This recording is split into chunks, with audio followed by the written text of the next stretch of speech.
Welcome back to the 76th online episode of Peacetime, hosted every Sunday morning by Peace Point with myself, Phra Nicholas Thanissaro, live streaming from DIMC in Azusa, California. Last time you saw me, we looked at blessing number 34 on the attainment of nirvana. With the Dhamma talk today, we'll continue on our journey through the 38 blessings to the first blessing in the final subsection, that is number 35, on a mind invulnerable to life's ups and downs. So today's session will run to about an hour and 15 minutes, starting with a 20-minute talk to find out what is meant by life's ups and downs, and then 40 minutes of meditation and 50 minutes on ways to lessen our vulnerability on the roller coaster of life. So we come today to the final subgroup of the 38 blessings, which is entitled The Fruits of Having Practiced Until Reaching an End of Defilements. Having rid ourselves even of the subtlest defilements as a result of our practice in blessing subgroup 9, culminating in the attainment of nirvana in the previous session, the only remaining task on the Buddhist path of progress is to receive the hard-earned fruits of our labors. In fact, there's no practice left to do in this grouping, and the remaining blessings are more a description of the fruits of one's attainments. This subgroup contains 4 blessings: blessing 35 on a mind invulnerable to life's ups and downs, blessing 36 on the sorrowless mind, blessing 37 on freedom from subtle defilements, and blessing 38 on the blissful mind. So this final subgroup describes the special qualities of a mind freed from the influence of defilements. The first of these we are to examine today is the state of invulnerability to life's ups and downs. Being able to cope with and accept what happens to you in life is already largely been dealt with in my session B36 on contentment. Nonetheless, there are still a few additional transcendental level pointers left to mention in this blessing on how to minimize vulnerability to what life throws at you. Having practiced all the foregoing blessings, you will have attained a body of enlightenment within yourself which has an appearance similar to a crystal living Buddha located at the center of your body. Your doubts about reality and the world will be almost completely overcome, having used the Dhammakaya to examine the nature of the world, especially the Four Noble Truths. You will already be able to understand for yourself the answers to many of those questions you would never believe otherwise if you hadn't encountered them firsthand. If you can attain the ability to see the Four Noble Truths and nirvana firsthand, the next outcome of your practice is that your mind starts to become invulnerable to the ups and downs of the world. If you are an arahant, you will be completely invulnerable to ups and downs of the world. However, if you have attained Dhammakaya at any lower level, you'll still have some loopholes in your armor. The subject matter of this blessing concerns invulnerability to the ups and downs of the world. Even if you are not an arahant already, familiarity with these materials will help to inspire you to keep meditating until you can attain 100% invulnerability for yourself. The idea is not to try to be thick-skinned without having attained Dhammakaya, Four Noble Truths, and nirvana, because without these things, your invulnerability would not yet be fail-safe. The title of this blessing in Pali, Puttasa Loka Dhammehi Chittang Yasana Kampati, means invulnerability, or more literally, being untouchable by life's ups and downs. To define each of the constituent terms, if we're talking about invulnerability of the mind we're talking about is the state of happiness, wholesomeness, and enlightenment in the mind. If we're talking about the word invulnerable, it means being steadfast in the face of adverse consequences, such as the loss of reputation, wealth, or loved ones. It also means not being swayed prejudicially by desirable consequences. If your mind is affected in either of the two directions, then it will still be vulnerable. If we are talking about life's ups and downs, or loka dhammehi, we mean the features of life anywhere short of nirvana, which is by nature uncertain in a way that cannot be avoided. It's like you cannot expect the ocean not to have waves on it. If anyone goes to sea, then they better be ready to deal with the waves. Similarly, the nature of the world is to have ups and downs, which are always flip-flopping between highs and lows. If we allow these fluctuations to dictate our mood, we'll end up like a character in some melodrama. In fact, there's only one type of person who is not truly affected by the ups and downs of the world, and that is the arahant. Their mind is steadfast enough to have equanimity in all circumstances. Whatever life may throw at them, their mind is not upset by undesirable lows and is not elated by desirable highs. The mind of such a person sees all ups and downs as circumstances cannot last forever, and so is able to take them in their stride. The Anguttara Nikaya's Loka Sutta lists 8 types of ups and downs in the world. Sometimes they're described as being arranged in 4 pairs, each pair consisting of a desirable and an undesirable component. On the desirable side, which is known in Pali as Itaramana, are all the circumstances which can cause you to feel elation. The first is wealth or labha, which is anything we gain. It might be a raise in pay, increased property, a new addition to your family, or net gains in your share portfolio. The second is honor or yasa, which might mean getting a promotion, an award, or more privileges. The third is praise or pasamsa, which in terms of public opinion might mean receiving compliments or Facebook likes or a tribute. The fourth and last of the desirable worldly vicissitudes is increased objective well-being. Although this uses the same Pali word sukha as is used for subjective well-being, by this stage in the blessings, because we are already replete in our happiness, positivity, and optimism, in this context, what the word sukha is referring to is basically real per capita household consumption, or for short, any sort of fun, generally, or things that bring superficial comfort or convenience to body or mind. The second group of ups and downs is the opposite to all the desirable aspects just mentioned, because they are all undesirable, or anitaramana. The first of these is loss of wealth, or alabha, which might mean that you lose what you used to have, whether it's your income, your property, a loved family member, or your stock portfolio taking a dive. The second is a loss of honor, or ayasa, which might mean demotion, getting fired, or having your privileges withdrawn. The third is malicious gossip, or nintha, which means your reputation being publicly criticized, whether the accusations are true or not. The last of the 4 undesirable life circumstances is taking a hit to your objective well-being, or dukkha, which generally refers to reduced opportunities for fun or consumer consumption. Most people spend years fretting about how to maximize the desirable aspects in their lives. Once they get them, they try to cling on to them and are scared of losing them. If they do lose them, then they spend years feeling hard done by.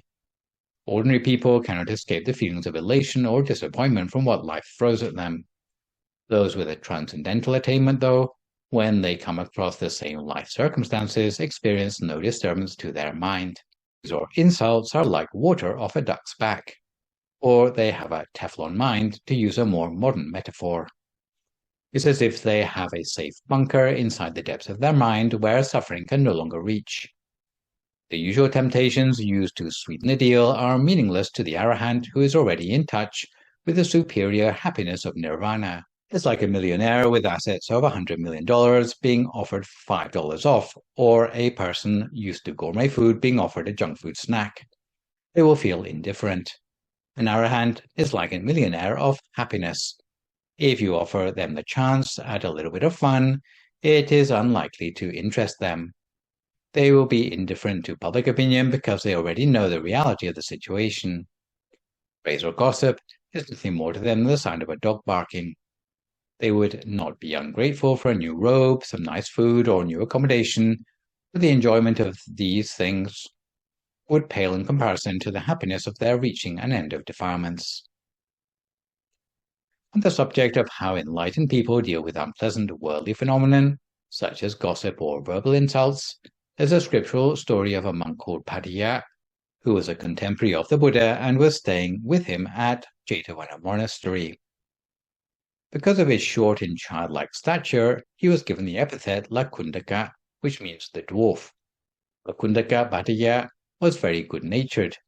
Even young monks would often tease him by pulling his ears or patting him patronizingly on the head. Often they would joke, "Aren't you bored with your life here as a monk?" Bhaddiya never lashed out in anger or bore a grudge. In fact, he always remained serene, never losing his cool. When informed about the patient deportment of Bhaddiya, the Buddha commented, "Well, what do you expect? An arahant never loses their temper, has no desire to speak harshly or to think ill of others. They are like a mountain of solid rock which remains unshaken by the wind from the four directions. Even so is an arahant unperturbed by scorn or praise." Only then did the other monks realize Bhaddiya had attained arahantship long ago, and this was the reason why he was so invulnerable to public opinion. Everything in the world is recognizable by its own unique combination of characteristics. Some characteristics are unique to a particular object, while others are qualities they share in common with other things. Gold, for example, has the characteristic that when it's pure, it will have a yellow color and sparkle. It's hard to alloy with other elements. Iron has the characteristic that it is hard metal, but it rusts easily. Mercury is a fluid metal that is heavy. These characteristics are so unique that they are like identifying features. People have unique characteristics too. They're different from animals because they can cultivate intellect, use tools, and speak to each other. Nonetheless, for all the characteristics that are unique, there are three characteristics which all things in the world have in common, something the Buddha called the three universal characteristics, or samanya lakkhana. The first of these universal characteristics is impermanence, or anicca. Sometimes we assume material things are unchanging, but this can never be so. If you don't believe it, take a look at snapshots of any one person taken over the course of their life. You'll find that there's no two pictures alike. This is no real surprise because even the cells of our bodies are completely replaced by new ones every 80 to 100 days. The same is true not just for people, but for all things in the world. Everything is in flux. There's entropy and deterioration built into everything around us. Metal rusts, paint blisters, cloth frays. Even if you try weighing a so-called safe investment like a gold ring, you will find that year by year the weight will systematically decrease. Even if you were to sell the ring back to the store tomorrow, there's nothing to guarantee that you'll recover the price you paid for the ring. If material objects lack permanence, the same is even more true of abstract phenomena. Romantic interest can change over the course of years, or over the course of days for some people. Same goes for fashions, values, stock prices, and social expectations. Even the state of our mind is impermanent. Your good intentions and New Year's resolutions get eroded over time. So much for steadfastness of mind. So, impermanence is the mark of all material and abstract phenomena in the world. The second of the three universal characteristics is suffering, or dukkha. Normally, we understand suffering as pain, but the word dukkha in Pali also means the quality of things that have decay as their nature, with all the shades of meaning that we've already seen in Blessing 33 on seeing the Four Noble Truths. Third and final of the three universal characteristics is not self, or anatta. Nothing in the world has implicit identity. You look at a meditation mat and ask what about the meditation mat makes it a mat. If you were to take it apart into all its components, you'll just be left with a pile of stuffing, with no particular part to make it a mat. If you look at it under the microscope, all you'll see is a collection of fibers. In the same way, people look at their own bodies and conventionally they say, "This is me. This is what makes me who I am." However, if they were to look more closely at their body, all they'd see is a collection of generic organs, bones, tissues, and nerves. It will leave them wondering which part of their body gives them their individual identity. The word anatta also has the implication of something that is outside of your control. From the point of view of practice, this is a very important definition. You may notice when you sit for meditation that you cannot prevent eventual aches and pains. You cannot even keep your mind on the thing that you want to concentrate on in your meditation for very long. Even if you don't want to look old, you cannot stop the signs of aging from appearing on your body. Your hair turns grey without you being able to stop it. All you can do is touch up your roots with concealer. Your hair falls out without you being able to stop it. All you can do to save yourself from baldness is to buy a wig. Whether the Buddha arises in the world or not, these three characteristics remain the nature of things in the world. However, if it wasn't for the teaching of the Buddha, we would never realize it. The idea of the Buddha pointing out the three universal characteristics was to make sure we don't attach to things that are, by their nature, unsatisfactory and unreliable, but to reach for something better. At the same time, this teaching shouldn't be taken the wrong way, however, because some people learn that everything in the world is impermanent, so they conclude, in that case, there's no point putting time and effort into doing good things, because they must be impermanent too. They end up believing that there's no lasting effect from any of their actions, forgetting that karmic outcomes are neither impermanent nor unreliable. They also forget that bodies of enlightenment and nirvana are attainable states that exist beyond the three universal characteristics, as we've already seen in the previous blessing. So before we come to time for our meditation today, we have time for a quick scriptural story. When the Buddha was still pursuing perfections as a bodhisattva, he was born as a man called Visayha in a wealthy family. Apart from being wealthy, Visayha habitually shared what he had with the poor and needy by giving alms daily to 600,000 people in 6 parts of the city. For the alms he gave to the poor people, no expense was spared, because the things he gave away were of the same quality that he used himself. Because he gave away vast quantities of alms every day, he was a true refuge to the homeless and destitute. He was like the moon shining forth its light for the benefit of the many folk. Meanwhile, up in heaven, it turned out that angels in Buddhism are not all 100% saintly and are sometimes subject to jealousy, because, like human beings, they have still not overcome all defilements in their minds.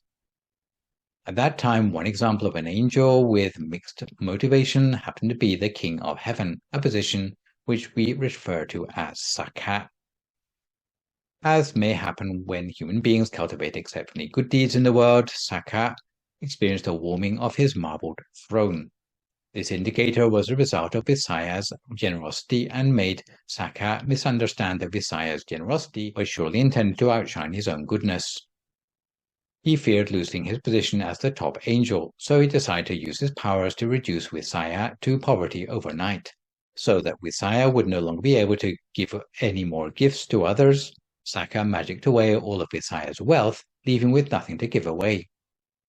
Waking up one morning to find all his wealth gone, Visayha grumbled to his wife, "Our life will be empty without giving. We have to find a way to carry on being generous." He asked his wife to look around the entire house for anything that could possibly be used as a gift. His wife eventually came up with a scythe and a rope forgotten by a servant at the gate and brought these to her husband. Visayha said, "Never in my life have I been reduced to cutting grass, but today I'm going to have to learn, because if I can cut fodder to sell, we'll be able to have something to give to others." He spent the day cutting grass and sold it as fodder, promising himself to keep back half of the earnings to support himself and his wife, while giving away the other half. Today, however, there was a particularly large number of poor people who came begging, so by force of habit he gave away everything he had, meaning he and his wife had to go without food themselves. The same thing happened for 6 days straight. On the 7th day, Visayha was carrying a sheaf of grass in the fierce heat of the midday sun, when fatigue and hunger got the better of him, and he fell to the ground in exhaustion.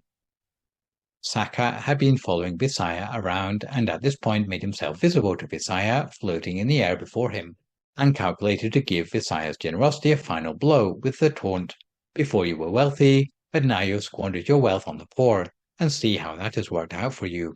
If only you were to hoard what you have, before long your wealth will be restored. Promise me that from now on you will put an end to this foolish generosity." Hearing the voice, Visayha recovered consciousness and challenged Sakha, saying, "Who do you think you are, giving me unwelcome advice like that?" "I am Sakha, King of Heaven." Visayha replied, "That can't be right, because normally Sakha advocates generosity, observing the precepts, and practicing the 7 kinds of virtues, or Vatapata, that make one king of heaven, namely, cherishing one's parents, respect for elders in one's family, speaking politely to engender harmony, being generous, speaking the truth, and banishing anger. If you're telling me to stop being generous, it contradicts everything that brought you to greatness. You are nothing but a hypocrite. May no wealth ever accrue to me that I would want to keep to myself. Even though I have to cut grass for a living, I will continue with my generosity until my dying day." Sakha now realized he could not talk Visayha out of being generous. but he was curious to know the reason for Visayha's determination. Visayha explained that his generosity was in no way meant to displace Saka as king of heaven, but in order to accrue perfections with the view to attaining Buddhahood in the future, to release all beings from suffering.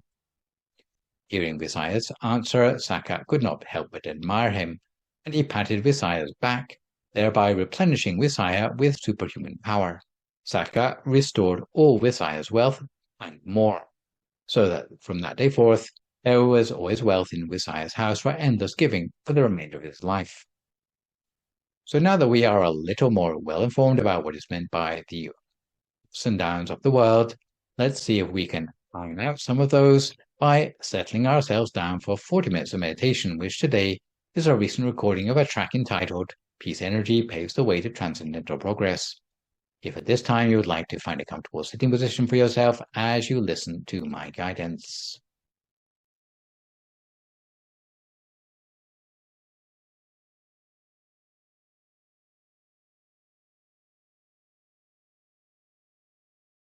So we'd like to settle yourself now for some meditation. And make sure you're comfortable enough to be able to sit for a long, long time without having to move around too much. Close your eyes very gently, as softly as you can. And as usual, we can take a few good deep breaths to ourselves, slowly and smoothly. We breathe intentionally deep, with the intention to relax the mind as well as the body. And we breathe not only for relaxation, but also to bring the awareness gently back to our body, allowing our breath to become softer as we relax. So we adopt a comfortable position for ourselves, but still with our back fairly straight and our neck upright. Sometimes we assume our body is relaxed, but when we come to check, we find there are still places where tension seems to linger on. So we take a few moments to examine every single part of our body to make sure there's no remaining tension that's going to encroach on our little bubble of relaxation. We relax our shoulders. From there we continue by relaxing our arms, down to our hands and our fingers.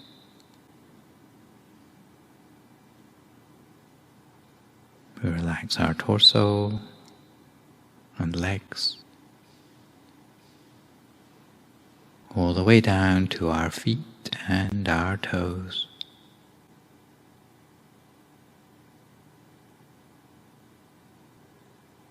And we'll find that if we can manage to get the body to loosen up, then our mind will loosen up as well.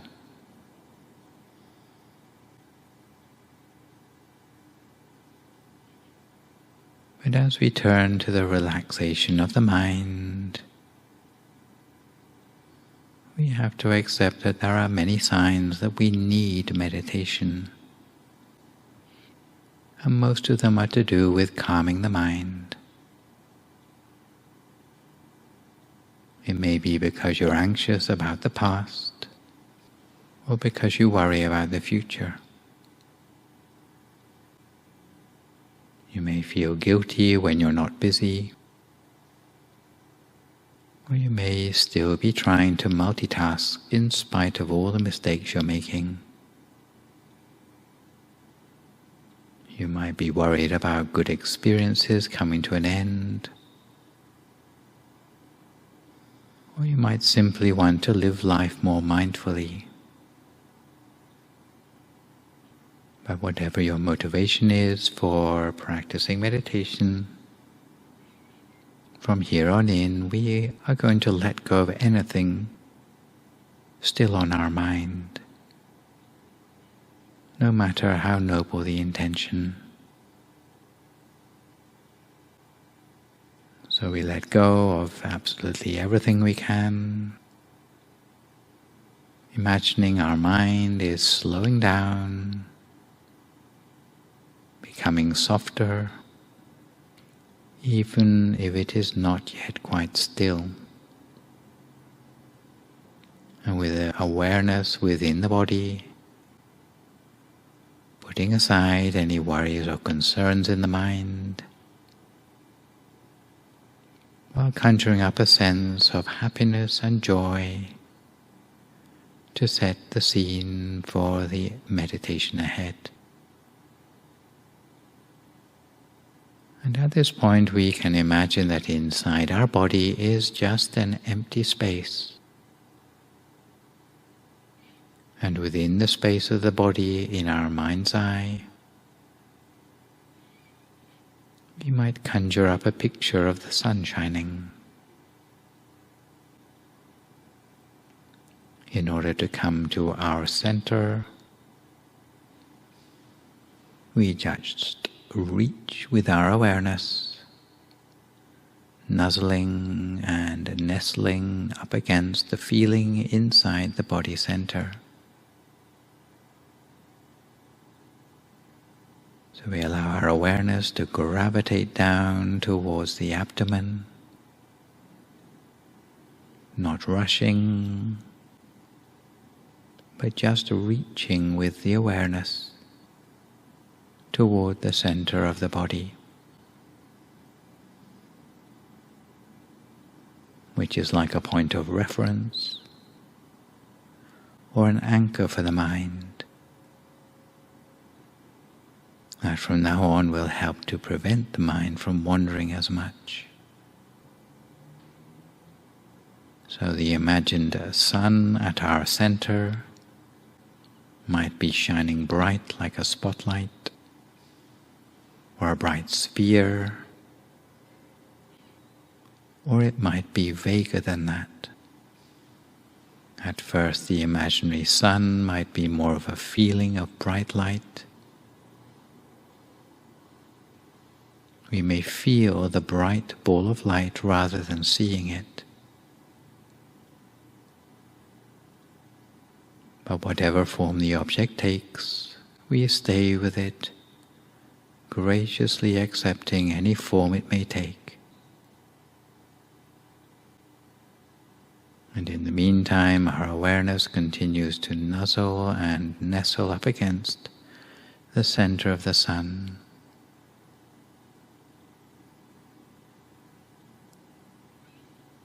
And in practice we observe the object as if we were inside the object rather than looking down from on top of it.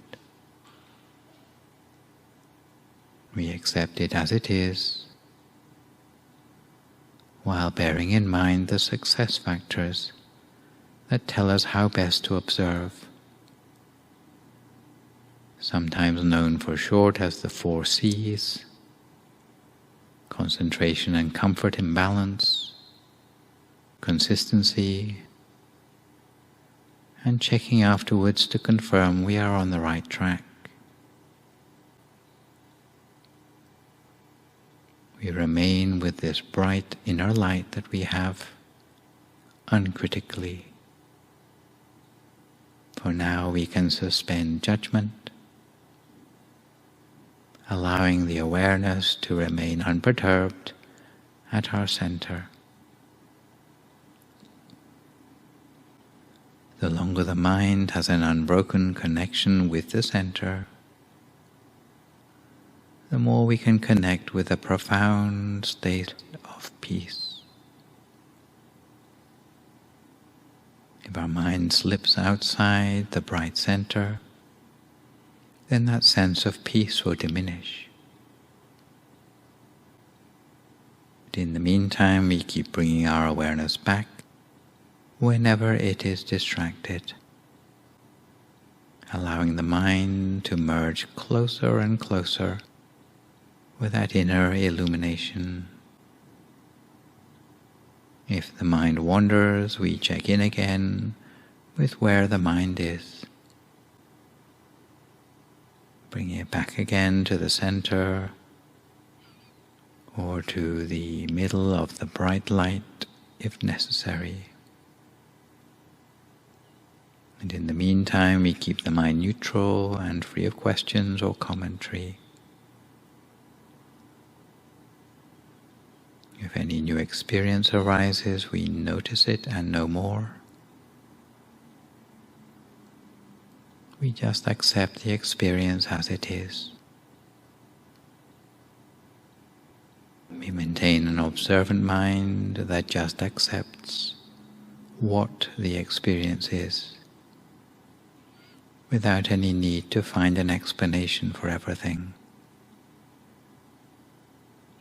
We just observe and accept.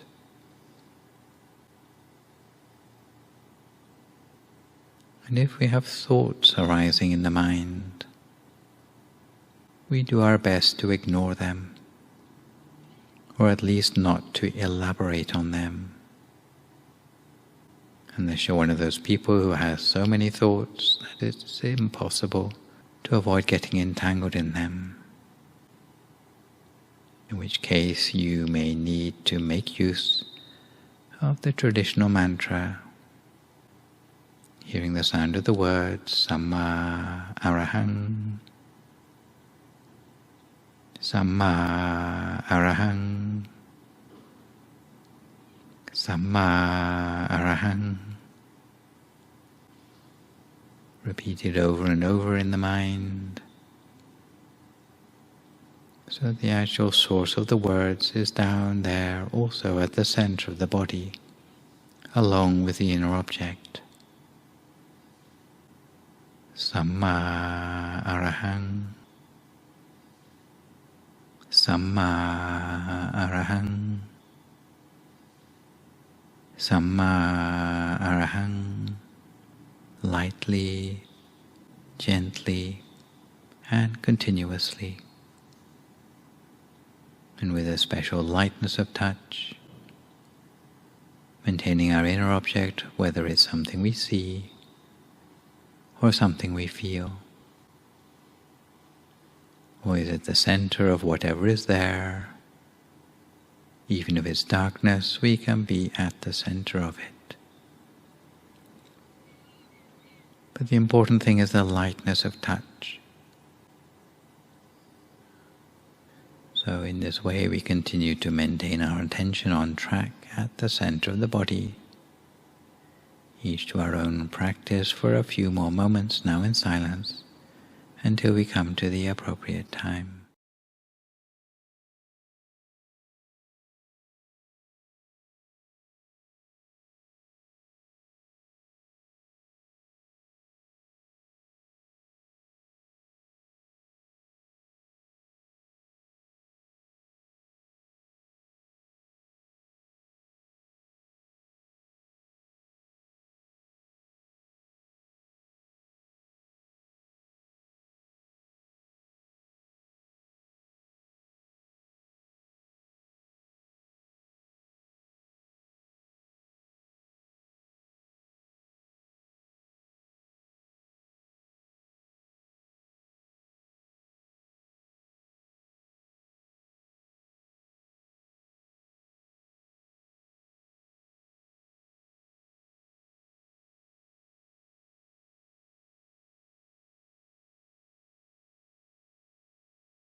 Keep our mind in stillness at the center of the body.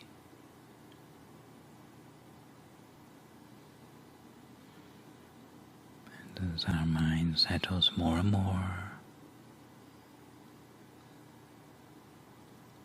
we start to notice a lighter feeling inside us.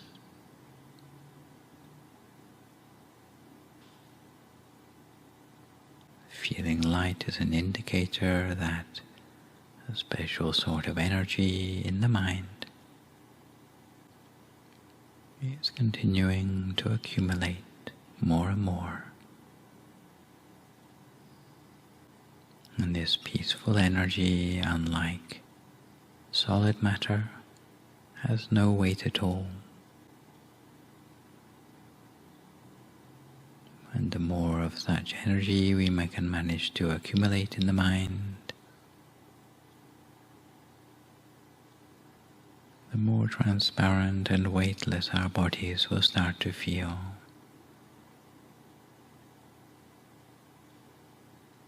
So as we meditate more, little by little, even without intending it,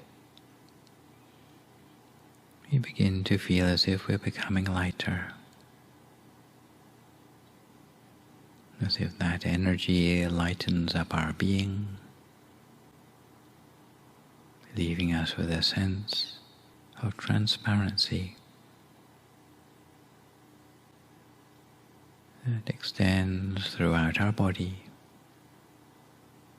connecting even beyond the limits of our body and expanding outwards. But in spite of the novelty of the experience, we continue to maintain our mind free of any questions or commentary. We don't encourage a skittish mind, because the mind that jumps from one thing to another will be unable to connect fully with that peaceful energy. But instead we remain at the soft nucleus of that inner experience as we continue our meditation for a few more moments in silence.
Continue to connect with the positive feeling inside the mind as it gradually slows down to touch the center space. As time goes on, it will become increasingly natural for the mind to remain motionless at the center, immersed in the peace energy that is found there. As the mind slows down, it will become easier for us to get in touch with that peace energy. And each time our awareness touches gently at the center, it's as if that peace energy will start to flow, pervading us with a tide of clarity and peace that continues to feed into our meditation. Of course, these subtle changes in the mind are not yet awakening or enlightenment, but yet the way the peace energy is gradually accumulated will pave the way for us towards transcendental attainment.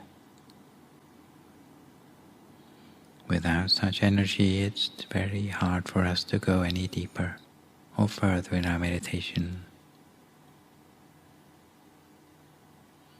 That's why we need to remain present in the moment, allowing ourselves to be filled to the brim with this peace energy.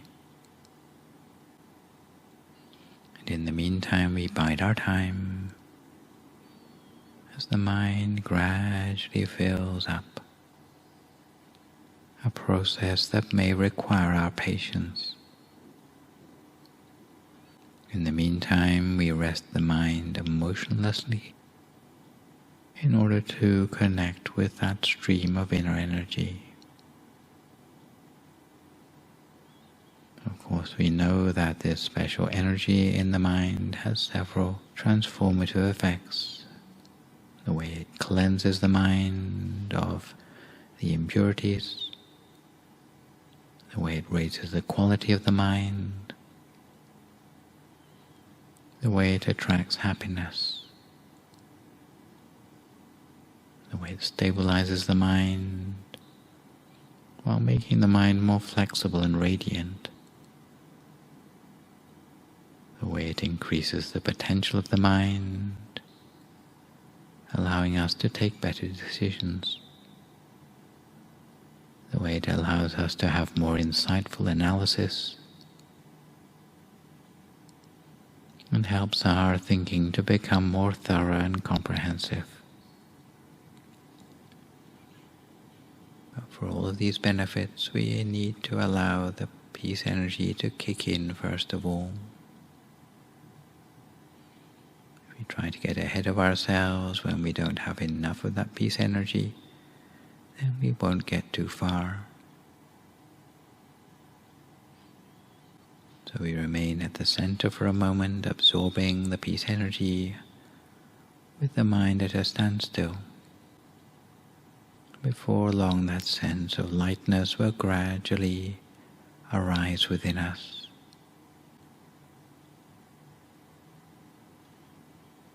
There are some people who might dismiss that peace energy as a sort of mental distraction. But at the beginning stages of our meditation, it's something that should never be underestimated. Whether it be the groundwork of finding the center within ourselves, balancing body and mind, realizing the limitations of our physical existence, sparking joy in life, or sharing that joy with others. All of these stages of the practice, apart from being a pleasure in and of themselves, are also paving the way through the accumulation of peace energy towards the higher transcendental attainments. So without losing or abandoning that sense of comfort and well-being that we've already built up for ourselves in meditation, we continue to maintain our peace energy as continuously as we can, for as long as we can. It's one of the many paradoxes that surrounds the art of meditation, like the gateless gate or non-duality, or Zen koans like that of the one hand clapping. And no less confusing is the concept of benefiting from peace energy without it being something that we can own. It's also a paradox to gain benefit when the benefit is no longer personal or egotistical. Because from its roots in the feel-good peace energy, the meditation will start to leave a permanent transformation in the way you see the world. And even as that peace energy keeps on running through the mind, it allows us to see through the delusions, especially concerning those of our self or our ego, giving us a greater potential to be in the present, and leaving us with more inspiration to do the greater things in our lives. The more peace energy that we have built up for ourselves, the greater will be the scope that we have for compassion, love, creativity, lightness, harmony and joy, rather than being stuck in a web of delusion. So with peace energy in our meditation, that we gradually accumulate more and more, the greater, more subtle qualities of mind will become more accessible to us.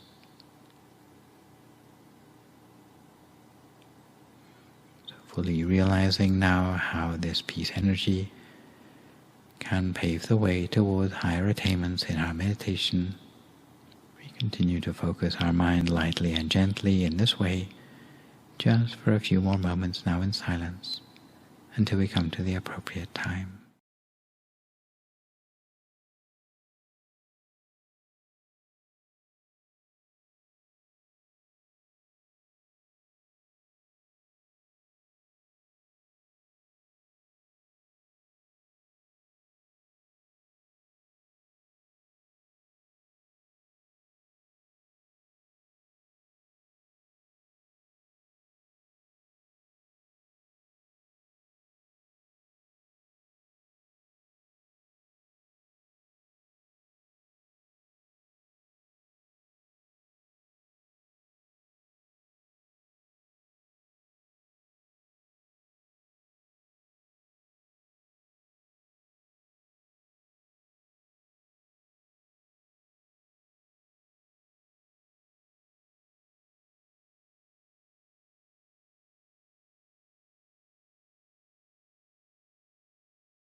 Sappha Putthanupavena, Sappha Dhammanupavena, Sappha Saṅghānupavena Sattha Soti Bhavantu Te. So if you'd like to come to the end of your meditation for today, you can gradually open your eyes again. If you feel at all uncomfortable, then slowly try changing to a more comfortable position before gradually finishing your practice. So to come back gently to today's subject matter of the roller coaster of life, the Buddha warned about getting obsessed with the desirable aspects of life, without the knowledge to prevent ourselves from becoming attached to them. There are several places in the Samyutta Nikaya where the Buddha gave similes for the way we get caught up in our desires. In the Bālisa Sutta, he compared acquired wealth to fish bait. In the Kuma Sutta, he compared it to a hunter's dart. In the Digalomi Sutta, he compared wealth to a thorn bush entrapping a long-haired sheep. In the Matari and following suttas, he observed how otherwise honest people can be reduced to telling lies to protect their wealth. It's for this reason that if we do not yet treat the desirable aspects of life with caution, we may need to reacquaint ourselves with contentment that we saw already in blessing number 24. So what about some aphorisms to help smooth out some of the churn in our mind caused by life circumstances? The first aphorism, which is a word of warning, comes from Asian culture, although I note the quote has been attributed to Mamta Singhi, which is, the more you laugh, the more you cry. It aims to reduce the drama at both ends of our emotional repertoire, whether it be the highs or the lows. In general, the more uncontrollably people laugh when they're elated, the louder they will cry when they're disappointed. If people only smile slightly when they're pleased about something, when they are disappointed, the trauma will also be minimized. We need to continue to remind ourselves not to get caught up in elation or disappointment when we encounter ups and downs of the world, and before long the resulting stability of mind will lead us to transcendental attainment. The second aphorism, which was first credited to the English historian Thomas Fuller in the late 1700s, is that the darkest hour comes right before the dawn. Even if you are at breaking point as a result of the pressure you've been put under, be confident that before much longer you will see the light at the end of the tunnel. The Pali word for hindrances or obstacles is upasakha, which literally means close to heaven. Even the unpleasant things of the world are subject to impermanence. So just as they have appeared uninvited in your life, they are bound to disappear again if you wait them out. Another aphorism is to enjoy the good things of life while they last. Instead of becoming elated by good fortune, it is more realistic to bear in mind that good fortune cannot last forever. So enjoy that good fortune while it lasts, but don't expect it to go on forever. Treat it instead like something that has been given to you on loan. Another aphorism of Buddhist origin is that every conditioned thing is of a nature to decay. Since the three universal characteristics are so widespread, Buddhists have long had the tradition to remind themselves that no one can stand in the way of natural process of arising, brief existence, and decay, and that it's futile to look for eternity in this world. Not even Buddhist teachings, which ought to be the most valuable of legacies, can last forever. After barely 2,500 years, deniers have already started seeding doubts about whether Buddhism is genuine, because popular memory too is subject to impermanence. The final aphorism is not to take the ups and downs of life personally. The 8 worldly dharmas will happen to people no matter whether they attain the stage of Buddhist sainthood or not. Don't expect that just because someone is a Buddhist saint, they can skip unpleasantness in life. For as long as a person falls short of nirvana, their mind will not be completely untouched by the ups and downs of life. But at least if a person knows that they are not the sole victim of such unpredictability, and that even the good and great still suffer, somehow it will help us be more accepting when it happens to us.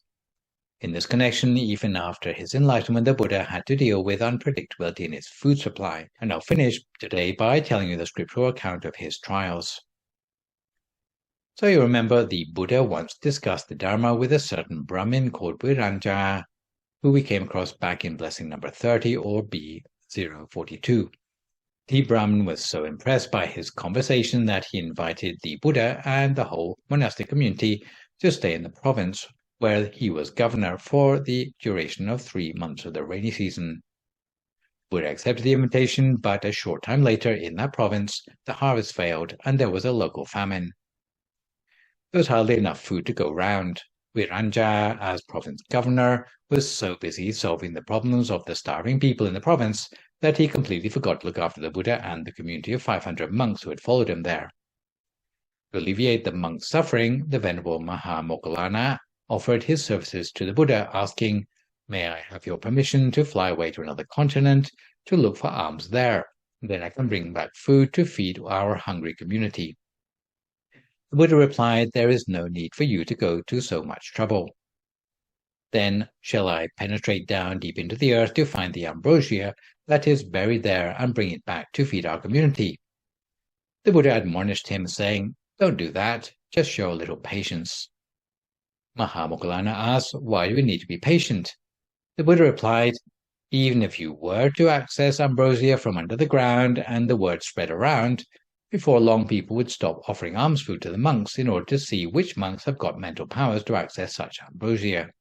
It will be disaster for the monks who are not yet arahants. Be patient for just 3 months so that generations of monks in the future will not suffer as a result." Eventually, the monks survived to the end of the rainy season on the shriveled rice usually used for feeding horses. This might be seen as a temporary disaster for the Buddha's dispensation. He did manage to get a teaching point out of the situation, and we shouldn't forget that in the bigger picture, the happiness of the Buddha didn't come from the food he ate, but from the purity of mind arising from enlightenment. So this session I have introduced to you blessing 35 on a mind invulnerable to life's ups and downs. So for my next live session online, which will, fingers crossed, be a week on Sunday morning, we'll move on to the second blessing of the final subgroup, number 36 on a mind free from sorrow. With measure, I'd like to remind viewers that you can email your questions about meditation or what you've heard in the lecture to the email address you can see spelled out in the slide. I'll do my best to answer these on my next session. In the meantime, try to avoid recklessness or complacency as we continue to deal with the knock-on health and economic effects of the pandemic. Maintain a positive mood, speak only positive words, forgive others, extend good wishes to others, and meditate daily. Hopefully, as a result of today's session, you will feel better equipped to maintain your mind steadfast in the face of the ups and downs of everyday life. So for today, this is me, Phra Nicholas Thanissaro, signing off for now. So long, folks, and stay safe.